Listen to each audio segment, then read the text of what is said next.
रूस के बाद प्रधानमंत्री नरेंद्र मोदी ने ऑस्ट्रिया की ऐतिहासिक यात्रा की। ऑस्ट्रिया की राजधानी वियना में प्रधानमंत्री नरेंद्र मोदी ने चांसलर कार्ल नेमर के साथ प्रतिनिधिमंडल स्तर की वार्ता की। प्रतिनिधि स्तर के बाद साझा प्रेस कॉन्फ्रेंस में प्रधानमंत्री नरेंद्र मोदी ने ऑस्ट्रिया में गर्मजोशी से स्वागत पर आभार जताया। प्रधानमंत्री ने ऑस्ट्रिया यात्रा को ऐतिहासिक बताते हुए कहा कि ये एक सुखद संयोग है कि ये यात्रा उस समय हो रही है जब हमारे आपसी संबंधों के 75 साल पूरे हुए हैं। सबसे पहले मैं गर्मजोशी भरे स्वागत और आतिथ्य सत्कार के लिए चांसलर नेमर का आभार प्रकट करता हूं। मुझे खुशी है कि मेरे तीसरे कार्यकाल की शुरुआत में ही ऑस्ट्रिया आने का अवसर मिला। मेरी यह यात्रा ऐतिहासिक भी है और विशेष भी है। 41 साल के बाद किसी भारतीय प्रधानमंत्री ने ऑस्ट्रिया का दौरा किया है। ये भी सुखद संयोग है कि ये यात्रा उस समय हो रही है जब हमारे आपसी संबंधों के 75 साल पूरे हुए हैं। फ्रेंड्स, लोकतंत्र और रूल ऑफ लॉ जैसे मूल्यों में साझा विश्वास हमारे संबंधों की मजबूत नींव है। आपसी विश्वास और शेयर्ड इंटरेस्ट से हमारे रिश्तों को बल मिलता है। प्रधानमंत्री ने कहा कि दोनों देशों ने आपसी सहयोग को और मजबूत करने के लिए नई संभावनाओं की पहचान की है। साथ ही उन्होंने संबंधों को स्ट्रेटेजिक दिशा प्रदान करने की बात कही। आज मेरे और चांसलर नेमर के बीच बहुत सार्थक बातचीत हुई। हमने आपसी सहयोग को और मजबूत करने के लिए नई संभावनाओं की पहचान की है। हमने निर्णय लिया है कि संबंधों को स्ट्रेटेजिक दिशा प्रदान की जाएगी। आने वाले दशक के लिए सहयोग का खाका तैयार किया गया है। यह केवल आर्थिक सहयोग और निवेश तक सीमित नहीं है।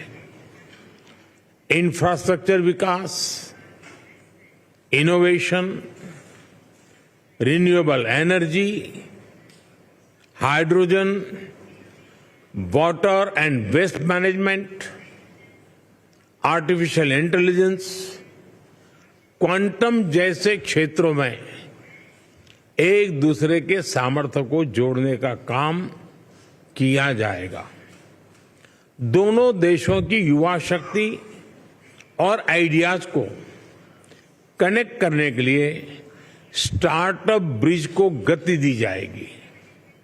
मोबिलिटी और माइग्रेशन पार्टनरशिप पर पहले से समझौता हुआ है। यह लीगल माइग्रेशन और स्किल्ड वर्कफोर्स की मूवमेंट में सहयोग देगा। सांस्कृतिक और शैक्षणिक संस्थाओं के बीच आदान प्रदान को बढ़ावा दिया जाएगा। दोनों देशों के बीच विश्व में चल रहे विवादों, चाहे यूक्रेन में संघर्ष हो या पश्चिम एशिया की स्थिति, सभी पर विस्तार से बात हुई। प्रधानमंत्री ने यूक्रेन युद्ध को समाप्त करने के लिए साझा वैश्विक प्रयासों का आह्वान किया। ये हॉल जहां हम खड़े हैं बहुत ही ऐतिहासिक है।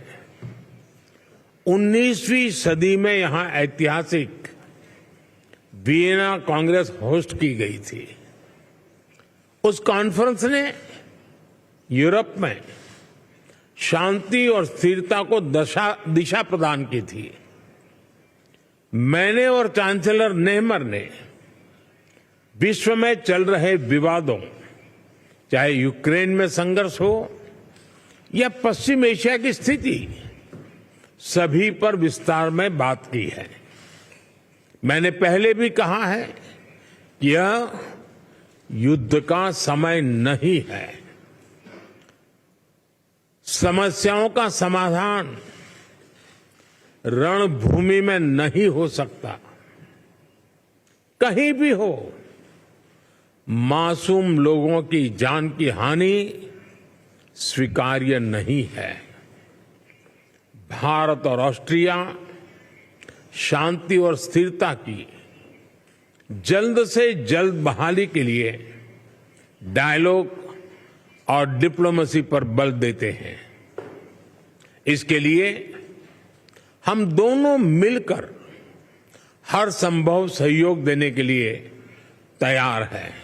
प्रधानमंत्री ने जलवायु परिवर्तन और आतंकवाद के मुद्दों पर भी खुलकर बात की। दोनों नेताओं ने आतंकवाद की कड़ी निंदा की।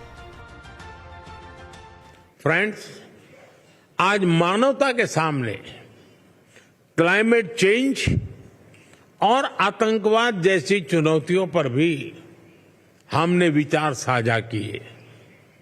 क्लाइमेट के विषय में अंतर्राष्ट्रीय solar alliance, coalition for disaster resilient infrastructure, biofuel alliance जैसी हमारी पहलों से जुड़ने के लिए हम ऑस्ट्रेलिया को आमंत्रित करते हैं। हम दोनों आतंकवाद की कठोर निंदा करते हैं। हम सहमत हैं कि ये किसी भी रूप में स्वीकार्य नहीं है। इसको किसी तरह भी जस्टिफाई नहीं किया जा सकता। प्रधानमंत्री नरेंद्र मोदी ने संयुक्त राष्ट्र संघ समेत दूसरी अंतर्राष्ट्रीय संस्थाओं में बदलाव पर जोर दिया। हम संयुक्त राष्ट्र संघ और अन्य अंतर्राष्ट्रीय संस्थाओं में रिफॉर्म के लिए सहमत हैं ताकि उन्हें समकालीन और इफेक्टिव बनाया जाए। फ्रेंड्स, आने वाले महीनों में ऑस्ट्रिया में चुनाव होंगे। मैं लोकतंत्र की जननी और विश्व के सबसे बड़े लोकतंत्र भारत के लोगों की ओर से चांसलर नेहमर और ऑस्ट्रेलिया के लोगों को अनेक अनेक शुभकामनाएं देता हूं। मैं चांसलर नेहमर के प्रति उनकी मित्रता के लिए आभार प्रकट करता हूं और भारत यात्रा करने के लिए मैं आपको निमंत्रित करता हूं। इससे पहले ऑस्ट्रिया की राजधानी वियना पहुंचने पर प्रधानमंत्री नरेंद्र मोदी को गार्ड ऑफ ऑनर दिया गया। दोनों देशों के रिश्तों में प्रधानमंत्री की ये यात्रा एक नए अध्याय की शुरुआत मानी जा रही है। एयरपोर्ट से जब प्रधानमंत्री नरेंद्र मोदी होटल पहुंचे तब भारतवंशियों ने उनका जोरदार स्वागत किया। ऑस्ट्रिया को उसके वाइब्रेंट संगीत के लिए जाना जाता है। इसकी झलक होटल में प्रधानमंत्री नरेंद्र मोदी के स्वागत के दौरान भी देखने को मिली। ऑस्ट्रियाई कलाकारों ने प्रधानमंत्री नरेंद्र मोदी के स्वागत में वाद्य यंत्रों के साथ वंदे मातरम की धुन बजाई।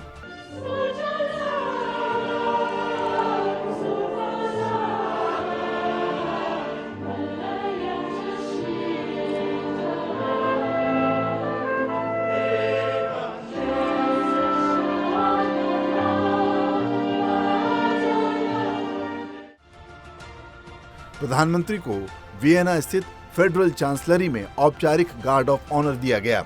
इस दौरान प्रधानमंत्री नरेंद्र मोदी के साथ ऑस्ट्रिया के चांसलर कार्ल नेहमर भी मौजूद रहे, जिन्होंने फेडरल चांसलरी में गेस्ट बुक पर हस्ताक्षर भी किए।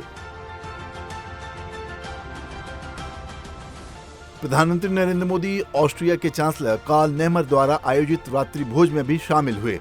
भारत और ऑस्ट्रिया के संबंध 1949 में स्थापित हुए थे। भारत ऑस्ट्रिया को इलेक्ट्रॉनिक्स, कपड़े, जूते और रसायन देता है, वहीं ऑस्ट्रिया भारत को मशीनरी, ऑटोमोटिव पार्ट्स देता है। दोनों देशों के बीच ऑस्ट्रिया में रह रहे भारतवंशी एक मजबूत कड़ी हैं। ऑस्ट्रिया में 30,000 से ज्यादा भारतवंशी रहते हैं। दोनों नेताओं ने ऑस्ट्रिया भारत सीईओ बैठक में शिरकत की। प्रधानमंत्री नरेंद्र मोदी की यात्रा से दोनों देशों के बीच संबंध और गहरे होंगे। वहीं भारत ऑस्ट्रिया स्टार्टअप ब्रिज को और भी रफ्तार मिलने की संभावना है।